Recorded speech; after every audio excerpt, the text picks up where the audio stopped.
So Nagarjuna గారి ముందు మీరే మాట్లాడండి. ఈ పరిణామాలు ఇవన్నీ కూడా అమరావతి రాజధాని నిర్మాణ వ్యయం ఏకంగా 15,000 నారాయణ గారే ఒప్పుకున్నట్లుగా రాసుకున్నారు. ఇంకోవైపు ఏమో ఈ బీమాకి ఇచ్చినటువంటి క్విట్ ప్రో కిందకు వస్తుందా రాదా, భూసేకరణకి 10 కోట్ల రూపాయలు వాల్యూ కడుతున్నామని చెప్పారు చంద్రబాబు గారు, ఏది అక్కడ అమరావతి భూములకు సంబంధించి. మరి ఇప్పుడు భూసేకరణలో రైతులకి 3 రెట్లు ఎక్కువ ఇస్తారా 2013 చట్టం ప్రకారం? సో వీటన్నిటిని కలుపుకుంటూ మీరు మాట్లాడండి దయచేసి. ఒకటిసారి ప్రధానమైన అంశం, ఆంధ్రప్రదేశ్ రాష్ట్రంలో రాజధాని నిర్మాణానికి భూ సమీకరణ పూర్తయిపోయింది. భూసేకరణ ఒక 216 ఎకరాలు 22 గ్రామాల్లో తీసుకుంటామని చంద్రబాబు నాయుడు గారు ఆంధ్రప్రదేశ్ రాష్ట్ర ప్రభుత్వం చెప్పింది. కొమ్మినేని శ్రీనివాసరావు గారు ఈరోజు ఆంధ్రప్రదేశ్ రాష్ట్ర ముఖ్యమంత్రిగా చంద్రబాబు నాయుడు గారికి ఒక బృహత్తరమైనటువంటి అవకాశం దక్కింది. అమరావతి సెల్ఫ్ ఫైనాన్స్ ప్రాజెక్టే అని భారతదేశంలో ఉండేటువంటి వారితో అందరిని నమ్మించేటట్లు వైఎస్ఆర్ కాంగ్రెస్ పార్టీని కూడా నమ్మించాలి అని ఆయన కానీ భావిస్తే, నిజంగా 216 ఎకరాలకి మీరు చెప్తున్నారు కదా, ఏం చెప్తున్నారు, ఎకరం 3 కోట్లు అని చెప్తున్నారు, ఎకరం 10 కోట్లు అని చెప్తున్నారు. సరే మీరు 3 కోట్లు కొన్నారు, అది వేరే లెక్క. ఈ 216 కోట్లకి భూసేకరణ చట్టం ప్రకారం 3 టైమ్స్ అంటే 30 కోట్ల రూపాయలు 216 ఎకరాలకి మీరు పర్ ఎకరా 30 కోట్ల ప్రకారం 6,489 కోట్ల రూపాయలు కానీ మీరు చెల్లిస్తే, నిజమే మీరు చెప్తున్నట్లు అది సెల్ఫ్ ఫైనాన్స్ ప్రాజెక్టే. ఎందుకంటే ప్రభుత్వం కూడా 10 కోట్ల రూపాయల ప్రాథమిక ధరగా గుర్తించింది కాబట్టి మనం ఇచ్చినటువంటి రైతులందరికీ కూడా ధైర్యం వస్తుంది. మరి మీ అవకాశాన్ని మీరు సద్వినియోగం చేసుకోండి.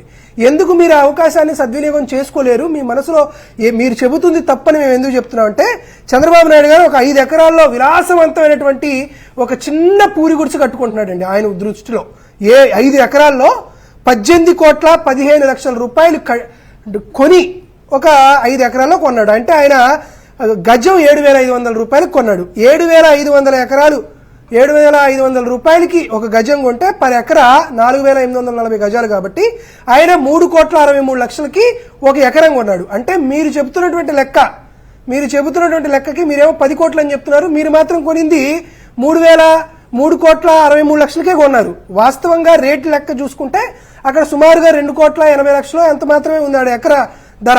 కానీ మీరు 10 కోట్ల రూపాయలు అని చెప్తున్నారు. దాంతోపాటు మీరు ఒకటి చెప్తాను చూడండి సార్, మనల్ని ఎంత చండాలంగా నారాయణ చంద్రబాబు నాయుడు గారు మోసం చేస్తున్నాడంటే, ఆంధ్రప్రదేశ్ రాష్ట్రంలో తీసుకున్నటువంటి 54 ఎకరాల్లో నిర్మాణాలన్నీ పూర్తయిన తర్వాత ఈ రాష్ట్ర ప్రభుత్వానికి 9,965 ఎకరాలు మాత్రం మిగులుతాయి. ఈ 9,965 ఎకరాల్లో 1,691 ఎకరాలు స్టార్టప్ ఏరాకపోతే 3,254 ఎకరాలు ప్రాజెక్టులకు కేటాయించేస్తారు. కాబట్టి మిగిలేది 5,020 ఎకరాలు. ఈ 5,020 ఎకరాలు కూడా చంద్రబాబు నాయుడు గారు చెప్తున్నారు కదా, 5,000 ఎకరాల్లో మనకి 50,000 కోట్ల రూపాయలు ఏదో వస్తాయి పర్ ఎకరా, అదే సరిపోతుందని ఏదో చెప్తున్నాడు. కానీ అక్కడ అబద్ధం. ఏం అబద్ధం అంటే, ఈ 5,020 ఎకరాల్లో కూడా 2 రకాలుగా డివైడ్ చేసింది ఆంధ్రప్రదేశ్ రాష్ట్ర ప్రభుత్వం. ఒకటి 3,709 ఎకరాలు రాజధాని పూర్తిగా నిర్మాణం అయిన తర్వాత, అంటే 2 లక్షల కోట్ల రూపాయలు పెట్టుబడి పెట్టిన తర్వాత 18 ఏళ్ల తర్వాత, అంటే 2 లక్షల కోట్ల రూపాయలు పెట్టుబడులు పెట్టి రాష్ట్ర రాజధాని నిర్మాణం పూర్తయిన తర్వాత, పూర్తయిన సంవత్సరం నుండి 18 ఏళ్ల తర్వాత దీని అమ్మకాలు మొదలు పెడితే ఈ 3,709 ఎకరాల్ని మనం అమ్ముకోవచ్చు అని చెప్పారు. ఎప్పుడు రాజధాని పూర్తయింది, ఎప్పుడు ఆయన అమ్ముతాడు? నాగార్జున చాలా ఇంట్రెస్టింగ్ విషయం చెప్పారు. అంటే 18 ఏళ్ల తర్వాత అమ్ముతామని దాంట్లో ఉందా? నాకు అవగాహన లేదు. Okay, good. 18 ఏళ్ల తర్వాత అమ్ముతామనేది ప్రభుత్వం యొక్క మాస్టర్ ప్లాన్ లో ఉంది. దాన్ని విశదీకరిస్తూ ఇదే విషయాన్ని రామోజీరావు వాళ్ళ అబ్బాయి కిరణ్, అప్పుడు రామోజీరావు గారు బతికే ఉన్నారనుకుంటా, ఆయన కూడా ఈనాడు పేపర్లో రాశాడు. ఆ ఈనాడు పేపర్ కూడా అమరావతి అంతం జగన్ పంతం అని ఆ హెడ్డింగ్, అది కూడా పంపించమంటే తమకు పంపిస్తా. సో ఈ లెక్కన 3,709 ఎకరాలు చంద్రబాబు నాయుడు గారి లెక్క ప్రకారం 3,63 లక్షల ప్రకారం మనం లెక్క చేసుకుంటే ఈ 3,709 ఎకరాల ప్రెజెంట్ కాస్ట్ వచ్చి 13,463 కోట్ల రూపాయలు మాత్రమే అయింది. కానీ చంద్రబాబు నాయుడు గారు తెస్తున్నటువంటి అప్పు అప్పుకి అంటే 2 లక్షల కోట్ల రూపాయల అప్పుకి 7% ఇంట్రెస్ట్ ఇస్తే 14,000 కోట్లు పర్ ఇయర్ కట్టాలి. 8% ఇంట్రెస్ట్ కడితే 16,000 కోట్ల రూపాయలు కట్టాలి. 10% ఇంట్రెస్ట్ కట్టాలంటే 20,000 కోట్ల రూపాయలు ఇంట్రెస్ట్ కట్టాలి. చంద్రబాబు నాయుడు గారు 2 లక్షల కోట్ల రూపాయలకి అడ్రస్ చేయడానికి ఈ రోజుకి అమరావతి కేంద్రంగా తెచ్చినటువంటి నిర్మాణానికి పిలిచినటువంటి టెండర్లు 50,552 కోట్లు. ఈ రోజు టెండర్లు పిలిచింది 50,522 కోట్ల రూపాయలు. కానీ ఇప్పుడు మనకు 3,709 ఎకరాల యొక్క వాల్యూ 13,463 కోట్లే. ఇది చారానా కోడికి ఆటానా మసాలా అన్నట్టు దీని పరిస్థితి ఎట్లుంటుంది. కాబట్టి ఇది నీకు రియల్ టైంలో ఇది వర్కౌట్ అయ్యేటువంటి కాన్సెప్ట్ కాదు. కాబట్టి ప్లాన్ ఏ కింద మనం మూడు 3 క్యాపిటల్స్ అనే కాన్సెప్ట్ తీసుకొచ్చాం. విశాఖపట్నం, అమరావతి, కర్నూలు. ఆ ప్లాన్ ఏ ప్రకట్ల ఏదో దాని తర్వాత ప్రజల నుంచి సరైనటువంటి స్పందన రాకపోవడం, ఎన్నికల ఫలితాలు రావడం, దాని తర్వాత మనం ప్లాన్ బి కింద మావిగని చెప్పాం. మా ఉద్దేశం అంతా అమరావతిలో ఉన్నటువంటి ప్రాంత ప్రజలకో అక్కడ ఉన్నటువంటి రైతులకు వ్యతిరేకం కాదు. ఈ కాన్సెప్టే తప్పు. ఇది ఫైనాన్షియల్ ఫీజిబిలిటీ ఇందులో లేదు. కాబట్టి మచిలీపట్నం, విజయవాడ, గుంటూరు రాష్ట్రానికి మధ్యలో ఉంది. మీరు చెప్పినట్లే ఉంది. ఇక్కడ దీంట్లో ఆ 20,000 కోట్ల రూపాయలు కానీ మనం ఎక్కడొకక్కడ ఇన్వెస్ట్ చేయగలిగితే విశాఖపట్నంలో మనం చేయాలదలుచుకున్నట్టు మనకి ఇది గ్రోత్ ఇంజిన్ అయింది. అమరావతి మనకు గుదిబండ అయింది అని చెప్పాం. కాబట్టి తర్వాత వచ్చేటువంటి అంశాల్లో ఈ 50,552 కోట్ల రూపాయల కాంట్రాక్ట్ ఎవరెవరికి ఇచ్చారు, ఏంటి, దాని వల్ల జరుగుతున్నటువంటి అంశాలు ఏంటో కూడా విశదీకరిస్తాను. తర్వాత వచ్చేటువంటి అవకాశంలో దాని గురించి మాట్లాడతాను. చెప్పండి, పర్వాలేదు. అయిన తర్వాత రామ్నాథ్ గారు